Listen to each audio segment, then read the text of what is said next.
Hello everyone, welcome to my YouTube channel TVL coaching.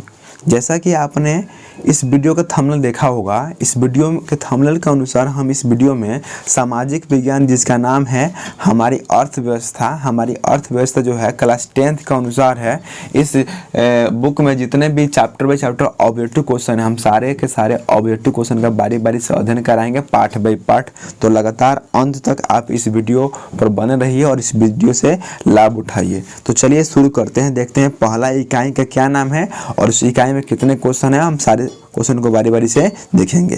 तो पहला इकाई जो है जिसका नाम है अर्थव्यवस्था एवं इसके विकास का इतिहास, मतलब फर्स्ट चैप्टर में हम अर्थव्यवस्था के बारे में पढ़ेंगे और इसका विकास किस किस तरह हुआ है उसके बारे में पढ़ेंगे और इसका विकास का जो कहानी है, इतिहास है, उस इतिहास के बारे में भी पढ़ेंगे। तो देखते हैं इस इकाई का पहला क्वेश्चन क्या है। तो पहला क्वेश्चन स्क्रीन पर है, सवाल है निम्न को प्राथमिक क्षेत्र कहते हैं, इनमें से कौन प्राथमिक क्षेत्र है। ऑप्शन नंबर ए सेवा क्षेत्र, बी कृषि क्षेत्र, सी औद्योगिक क्षेत्र, डी इनमें से कोई नहीं। तो प्राथमिक क्षेत्र का बात आएगा तो याद रखना है कृषि क्षेत्र को हम प्राथमिक क्षेत्र कहते हैं।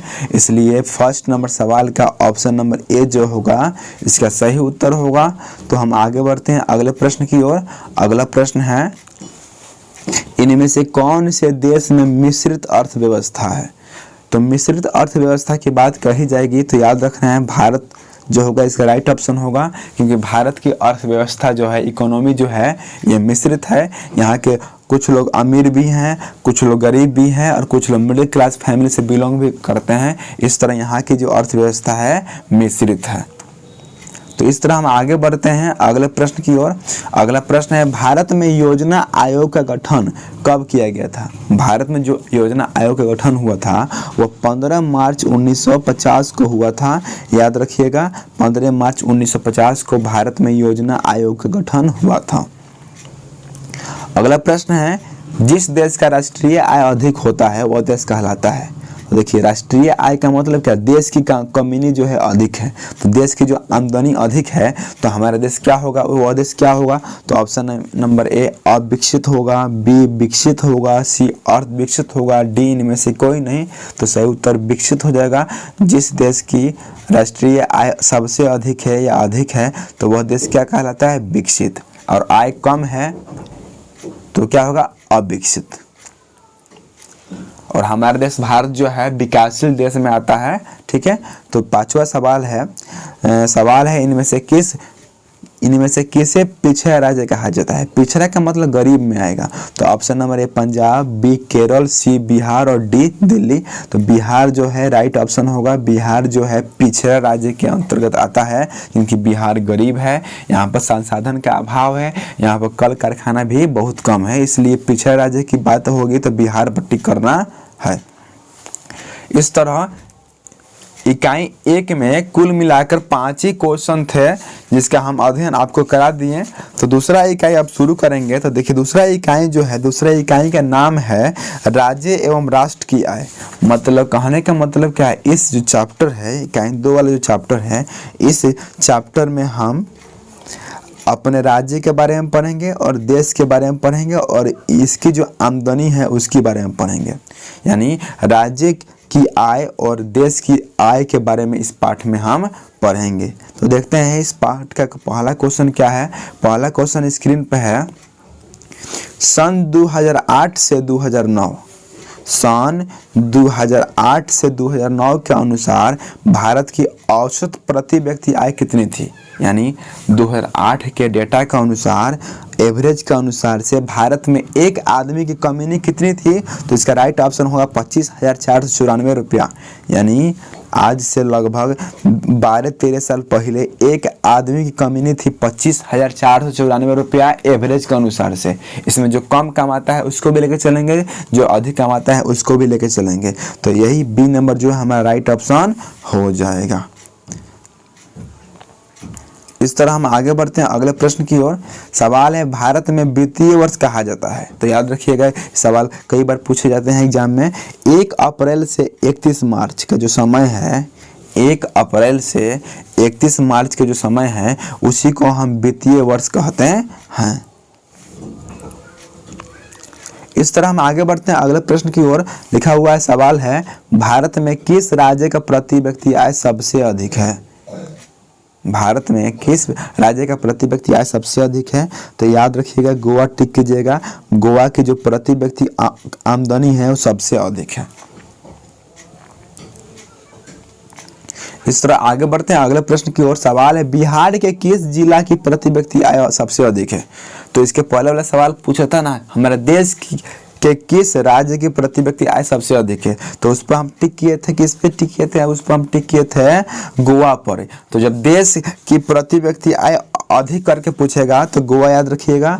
अब जब बिहार का जिला पूछेगा सबसे अधिक आय वाला, तो उसमें पटना टिक कीजिएगा। पटना जो है, पटना का जो आय है प्रति व्यक्ति आय सबसे अधिक है। तो बिहार का पटना ही एक ऐसा जिला है जिसकी प्रति व्यक्ति आय सबसे अधिक है। ठीक है, तो इस तरह हम आगे बढ़ते हैं अगले प्रश्न की ओर। अगला प्रश्न आप स्क्रीन पर देख सकते हैं। सवाल है, उत्पादन एवं आय गणना विधि दृष्टिकोण से आर्थिक से है। सवाल है, उत्पादन एवं आय गणना विधि आर्थिक दृष्टिकोण से है। तो ऑप्शन नंबर ए सहज, बी वैज्ञानिक, सी व्यवहारिक और डी इनमें सभी। तो राइट ऑप्शन जो होगा इनमें सभी जो होगा हमारा सही उत्तर होगा। ये तीनों का तीनों हमारे सही उत्तर हो जाएंगे। तो इस तरह हम आगे बढ़ते हैं। तो देखते हैं इस तरह आगे हम बढ़े तो देखें क्या देखें कि चैप्टर 2 में भी 5 ही ऑब्जेक्टिव क्वेश्चन है और 1 में भी 5 ही ऑब्जेक्टिव क्वेश्चन था। चैप्टर 3 की बात करें तो चैप्टर 3 का नाम है मुद्रा, बचत एवं साख। मुद्रा यानी रुपया पैसा, बचत यानी रुपया पैसा को बचाना और साख यानी विश्वास तथा भरोसा। 2 नंबर में सवाल कई बार पूछे जाते हैं, साख किसे कहते हैं? तो याद रखिएगा, विश्वास तथा भरोसा को ही हम साख कहते हैं। यदि हम किसी व्यक्ति को कर्ज देते हैं तो साख के आधार पर ही देते हैं, यानी उस पर हमको विश्वास है, भरोसा है, तो ही हम उसको कर्ज दे पाएंगे, नहीं तो नहीं दे पाएंगे। इस तरह थर्ड चैप्टर में जो है एक भी ऑब्जेक्टिव क्वेश्चन नहीं है। तो हम चैप्टर 4 शुरू करेंगे। चैप्टर 4 जो है इसका नाम है हमारी वित्तीय संस्थाएं। यहाँ पे हम इंस्टीट्यूट के बारे में पढ़ेंगे, हमारी वित्तीय संस्थाएं के बारे में पढ़ेंगे। तो देखते हैं इस इकाई का पहला क्वेश्चन क्या है। पहला क्वेश्चन आपके स्क्रीन पे है। सवाल है, ध्यान से सुनिए। सवाल है, गैर संस्थागत वित्त प्रदान करने वाला सबसे लोकप्रिय साधन क्या है? तो ये सवाल कई बार पूछ लिए गए हैं एग्जाम में, याद रखिएगा महाजन जो है इसका सही उत्तर है। सवाल जब भी पूछेगा गैर संस्थागत वित्त प्रदान करने वाला सबसे लोकप्रिय साधन क्या है, तो महाजन जो होगा इसका सही उत्तर हो जाएगा। इस तरह हम आगे बढ़ते हैं अगले प्रश्न की ओर। अगला प्रश्न है, इनमें से कौन संस्थागत वित्त साधन है? ऑप्शन नंबर ए सेठ साहूकार, बी रिश्तेदार, सी व्यवहारिक बैंक और डी महाजन। तो सही उत्तर क्या होगा? व्यवसायिक बैंक जो होगा हमारा सही उत्तर होगा। यदि हमको व्यवसाय करना है तो हम व्यवसायिक बैंक से ही कर्ज लेंगे। सवाल फिर से एक बार सुनिए। सवाल बोला, इनमें से कौन संस्थागत वित्त साधन है? सेठ साहूकार तो कोई संस्था थोड़ी ना है, कोई व्यक्ति होता है जो कर्ज देता है। रिश्तेदार भी कर्ज देते हैं तो संस्था नहीं है। महाजन भी कर्ज देता है तो संस्था नहीं है। इसमें संस्था क्या है? तो व्यवसायिक बैंक जो है संस्था है। ऑप्शन नंबर सी जो होगा राइट ऑप्शन हो जाएगा। इस तरह हम आगे बढ़ते हैं अगले प्रश्न की ओर। सवाल है तीसरा, भारत के केंद्रीय बैंक कौन है? इनमें से कौन बैंक है जो केंद्रीय है, यानी राष्ट्र लेवल पे है, देश लेवल पे है? तो option number A reserve bank of India, B क्षेत्रीय ग्रामीण bank, C state bank of India और डी पंजाब नेशनल बैंक। तो थर्ड नंबर सवाल का राइट ऑप्शन ए हो जाएगा रिजर्व बैंक ऑफ इंडिया। ये एकदम भारत देश से ताल्लुकात रख रहा है, इसलिए यह केंद्रीय बैंक होगा। और ये सभी क्या है? ये सभी राज्य स्तरीय बैंक है। इस तरह आगे बढ़ते हैं अगले प्रश्न की ओर। सवाल है चौथा, राज्य में कार्यरत केंद्रीय सहकारी बैंक कितने हैं? अभी तक राज्य में कितने सहकारी बैंक हैं जो कार्यरत है, कार्य कर रहे हैं? तो 4 नंबर सवाल का राइट ऑप्शन डी हो जाएगा। 25 को ऐसा बैंक है, सहकारी बैंक है जो हमारे राज्य में यानी बिहार में अभी तक चल रहा है। अगला प्रश्न है दीर्घकालीन ऋण प्रदान करने वाला संस्था कौन है, मतलब कौन ऐसी संस्था है जो अधिक समय के लिए हमें कर्ज देती है। तो ऑप्शन नंबर 1 कृषक महाजन, ये तो संस्था है ही नहीं है। बी नंबर भूमि विकास बैंक, सी नंबर प्राथमिक कृषि साख समिति और डी नंबर इनमें से कोई नहीं। तो ऊपर नहीं चला तो होगा ही नहीं। बी और सी में से पता कीजिए कौन होगा। आप कमेंट बॉक्स में बता सकते हैं इसका राइट ऑप्शन क्या होगा। तो इसका राइट ऑप्शन जो होगा भूमि विकास बैंक जो होगा, यही इसका सही उत्तर होगा। भूमि विकास बैंक ही अधिक समय के लिए कर्ज देता है। इस तरह हम आगे बढ़ते हैं अगले प्रश्न की ओर। छठा क्वेश्चन है भारत की वित्तीय राजधानी किस शहर को कहा जाता है। भारत की वित्तीय राजधानी किस शहर को कहा जाता है। तो इसका मुंबई जो होगा राष्ट्रीय राइट ऑप्शन होगा। इस तरह पूछेगा कि भारत की राजधानी क्या है, तो नई दिल्ली है। भारत की राजधानी नई दिल्ली है, लेकिन भारत की वित्तीय राजधानी कौन है, तो मुंबई है। मुंबई जो होगा हमारा सही उत्तर हो जाएगा। इस तरह हम आगे बढ़ते हैं अगले प्रश्न की ओर। 7वां सवाल है सहकारिता प्रांतीय सरकारों का हस्तांतरित विषय कब बनी। तो ऑप्शन नंबर ए 1929, बी 1919, सी 1918 और डी 1914। तो 7 नंबर सवाल का राइट ऑप्शन बी जो हो जाएगा 1919 जो होगा सही उत्तर होगा। याद रखिएगा 13 अप्रैल 1919 को जलियांवाला बाग हत्याकांड हुआ था। इस तरह सहकारिता प्रांतीय सरकारों का हस्तांतरित विषय कब बनी, इस तरह सवाल पूछेगा तो 1919 पर टिक करना है। अगला प्रश्न है देश में अभी कार्यरत क्षेत्रीय ग्रामीण बैंक की संख्या कितनी है। इस तरह का सवाल एक बार था, लेकिन वो राज्य स्तरीय पूछा था, लेकिन ये पूछ रहा है देश में अभी कितने क्षेत्रीय ग्रामीण बैंक है जो कार्य कर रहे हैं। तो 8 नंबर सवाल का ऑप्शन नंबर डी जो होगा 196 जो होगा हमारा सही उत्तर हो जाएगा। अभी हमारे देश में 196 कार्यरत क्षेत्रीय ग्रामीण बैंक की संख्या है। ठीक है। अगला प्रश्न है 9 नंबर व्यावसायिक बैंक का राष्ट्रीयकरण कब हुआ था। इस सवाल पूछ लिया जाता है, कितना बार एग्जाम में पूछा गया है कि व्यावसायिक बैंक जो है जो बिजनेस करने के लिए बैंक कर्ज देती है, उस बैंक का राष्ट्रीयकरण कब हुआ था। तो 9 नंबर सवाल का ऑप्शन नंबर सी जो होगा सही उत्तर होगा। 1969 में व्यावसायिक बैंक का राष्ट्रीयकरण हुआ था। तो ठीक है, हम आगे बढ़ते हैं अगले चैप्टर की तरफ। अगला चैप्टर का नाम है रोजगार एवं सेवाएं। इस चैप्टर में हम रोजगार के बारे में पढ़ेंगे और उनसे रिलेटेड जितनी सेवाएं हैं उन सेवाओं के बारे में पढ़ेंगे। आपको पता होगा रोजगार किसे कहते हैं, बेरोजगार किसे कहते हैं। वैसा व्यक्ति जो कुछ करता है, मतलब मुद्रा कमाता है, उसको हम रोजगार कहेंगे। और जो निकम्मा है, कोई काम धाम नहीं करता है, पैसा नहीं कमाता है, वो क्या है, बेरोजगार है। तो इकाई 5 का हम देखेंगे फर्स्ट क्वेश्चन क्या है। पहला क्वेश्चन आपके स्क्रीन पे है। सवाल है आर्थिक विकास का तीसरा क्षेत्र क्या कहलाता है। तो आपको मालूम होगा कि आर्थिक विकास का पहला क्षेत्र कृषि क्षेत्र है, दूसरा क्षेत्र जो है उद्योग क्षेत्र है, तो तीसरा क्षेत्र क्या होगा, सेवा क्षेत्र जो होगा हमारा राइट ऑप्शन हो जाएगा। याद रखिएगा आर्थिक विकास का तीसरा क्षेत्र सेवा क्षेत्र है। और ये तीनों सवाल में से कोई एक सवाल नेसेसरी है, आना ही है इसको। प्राथमिक क्षेत्र पूछेगा कि प्राथमिक क्षेत्र क्या है, तो कृषि क्षेत्र पर टिक कीजिएगा। कहेगा द्वितीय क्षेत्र क्या है, तो उद्योग क्षेत्र पर टिक कीजिएगा। कहेगा कि तृतीय क्षेत्र क्या है, तो सेवा क्षेत्र पर टिक कीजिएगा। इस तरह हम आगे बढ़ते हैं अगले प्रश्न की ओर। अगला प्रश्न देख सकते हैं आप स्क्रीन पर। सवाल है मानव पूंजी के प्रमुख घटक कितने हैं।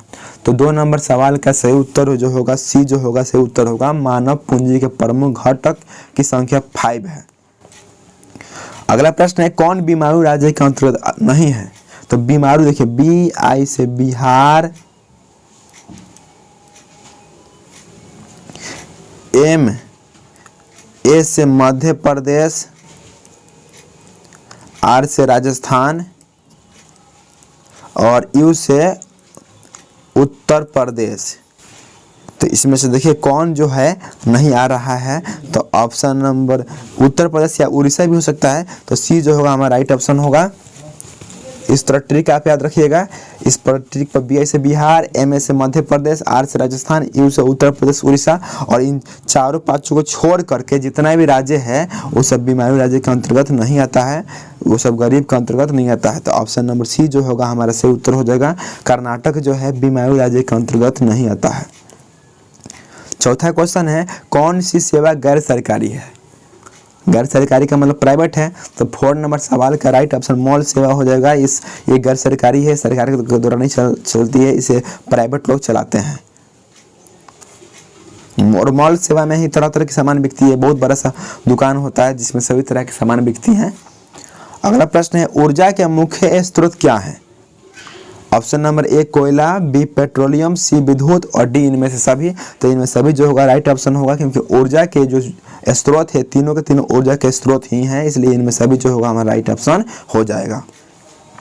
इस तरह हम आगे बढ़ते हैं अगले चैप्टर की ओर। अगला चैप्टर का नाम है, जो यूनिट है यूनिट 6 है, इसका नाम है वैश्वीकरण।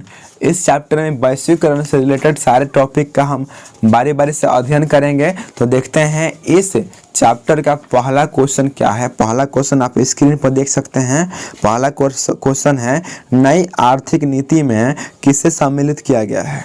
जो नई आर्थिक नीति बनी है उसमें किसको सम्मिलित किया गया है? ऑप्शन नंबर ए उदारीकरण, बी निजीकरण, सी वैश्वीकरण, डी जो होगा हमारा सही उत्तर होगा उदारीकरण, निजीकरण, वैश्वीकरण। करण करण करण तीनों करण जो है इसमें है, इसलिए इनमें सभी जो होगा हमारा सही उत्तर हो जाएगा।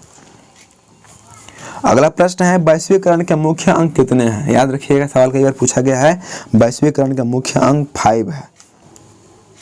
अगला प्रश्न है इनमें कौन बहुराष्ट्रीय कंपनी है? बहुराष्ट्रीय कंपनी का मतलब ना कि वो ऐसी कंपनी जो हमारे देश के अलावा दूसरे देश में भी है, उसको हम बहुराष्ट्रीय कंपनी कहेंगे। तो Ford Motors, Samsung, Coca Cola ये हमारे देश में भी है और अन्य भी देश में है, इसलिए इनमें सभी जो होगा हमारा राइट ऑप्शन हो जाएगा। इनमें सभी जो है हमारा राइट ऑप्शन हो जाएगा। ये भी सवाल कई बार पूछा गया एग्जाम में। अगला प्रश्न है वैश्वीकरण का अर्थ क्या होगा? वैश्वीकरण का जो अर्थ होगा क्या होगा? तो ऑप्शन नंबर बी जो है व्यापार, पूंजी, तकनीक, हस्तांतरण, सुरक्षा, प्रवाह द्वारा देश की अर्थव्यवस्था का विश्व अर्थव्यवस्था के साथ समन्वय ही वैश्वीकरण कहलाता है। इस तरह हम आगे बढ़ते हैं अगले प्रश्न की ओर। सवाल है पार्ले समूह के थम्स अप ब्रांड को किस बहुराष्ट्रीय कंपनी ने खरीद लिया? जो थम्स अप ब्रांड है, जो कोल्ड ड्रिंक का ब्रांड है, यह ब्रांड जो पहले पार्ले समूह में ही था, लेकिन इसको किसी बहुराष्ट्रीय कंपनी ने खरीद लिया। तो किसने खरीदा? तो इसको कोका कोला नामक कोल्ड ड्रिंक कंपनी ने खरीद लिया। ठीक है, तो अगला प्रश्न हम देखते हैं। अगला प्रश्न क्या है? अगला प्रश्न तो नहीं है, इस चैप्टर में 5 ही ऑब्जेक्टिव क्वेश्चन है। तो अब हम 7वां इकाई शुरू करेंगे जिसका नाम है उपभोक्ता जागरण एवं संरक्षण। उपभोक्ता को हम ग्राहक भी कहते हैं, और गांधी जी एक बात कहे थे कि ग्राहक हमारे दुकान पर आने वाला सबसे महान व्यक्ति है। हम ग्राहक के पर नहीं, ग्राहक हम पर नहीं, हम ग्राहक पर निर्भर हैं। यदि दुकानदार बैठा ही रह जाएगा, यदि कोई ग्राहक उसके दुकान पर न जाएगा, इसलिए ग्राहक को बहुत अच्छा दर्जा दिया गया है। ग्राहक आएंगे तो ही सामान बिकेगा।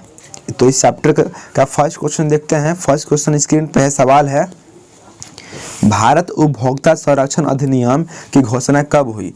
तो फर्स्ट नंबर सवाल का राइट ऑप्शन 1986 हो जाएगा। याद रखिएगा कि उपभोक्ता संरक्षण अधिनियम कब घोषित हुआ? 1986। इस नियम के अंतर्गत ना हम ग्राहक पे हो रहे अत्याचारों को ठीक करते हैं। यदि कोई दुकानदार किसी ग्राहक को ठगता है तो इसी नियम के अंतर्गत हम उसको न्याय दिलवाते हैं। अगला प्रश्न है उपभोक्ता अधिकार दिवस कब मनाया जाता है? ग्राहक अधिकार दिवस कब मनाया जाता है? तो 15 मार्च। प्रत्येक साल 15 मार्च को हम ग्राहक अधिकार दिवस मनाते हैं। अगला प्रश्न है राष्ट्रीय उपभोक्ता हेल्पलाइन नंबर क्या है? यदि किसी ग्राहक को ठगा गया है तो ग्राहक किस नंबर पे कॉल करेगा? तो ऑप्शन नंबर ए 100 नहीं, बी 1000-10-100 ये भी नहीं, सी वाला, डी वाला। तो सी वाला जो होगा हमारा राइट ऑप्शन होगा 1800-11-4000 जो होगा हमारा सही उत्तर होगा। 1-800-11-400 पर यदि ग्राहक फोन करेगा तो उसकी सुनवाई जरूर होगी। अगला प्रश्न है स्वर्णाभूषणों की परिशुद्धता को सुनिश्चित करने के लिए किस मान्यता प्राप्त चिन्ह का होना आवश्यक है? यानी सोना का सामान हम किन रहे हैं, महंगा सोना का सामान किन रहे हैं, आभूषण किन रहे हैं, तो हमको कौन सा मार्क देखना चाहिए उस पर? तो इसका राइट ऑप्शन जो होगा हॉल मार्क जो होगा हमारा सही उत्तर होगा। हम जब सोना का कीमती सामान खरीदेंगे तो हॉल मार्क देखकर ही खरीदेंगे। 5वां सवाल है इस चैप्टर का, यदि किसी वस्तु या सेवा का मूल्य 20 लाख से अधिक तथा 1 करोड़ से कम हो तो ग्राहक कहाँ शिकायत करेगा? ऑप्शन नंबर ए जिला फोरम में, बी राज्य आयोग में, सी राष्ट्रीय आयोग में, डी इनमें से कोई नहीं। तो 5 नंबर सवाल का राइट ऑप्शन जो होगा बी जो होगा सही उत्तर होगा। राज्य आयोग में जो होगा वही शिकायत करेगा। याद रखिएगा, यदि 20 लाख से लेकर के 1 करोड़ तक के बीच में कोई किसी ग्राहक को किसी दुकानदार ने ठगा है तो ग्राहक कहाँ जाकर शिकायत करेगा? तो राज्य आयोग में जाकर शिकायत अपना दर्ज कराएगा। ठीक है, तो अगला प्रश्न है 6 नंबर, उपभोक्ता द्वारा यानी ग्राहक द्वारा शिकायत करने के लिए कितना पैसा लगता है? तो कोई पैसा नहीं लगता है, फ्री में उसकी शिकायत को सुना जाता है और उसकी सुनवाई होती है। तो इस तरह आपके बुक हमारी अर्थव्यवस्था का पूरा objective question part by part खत्म हुआ।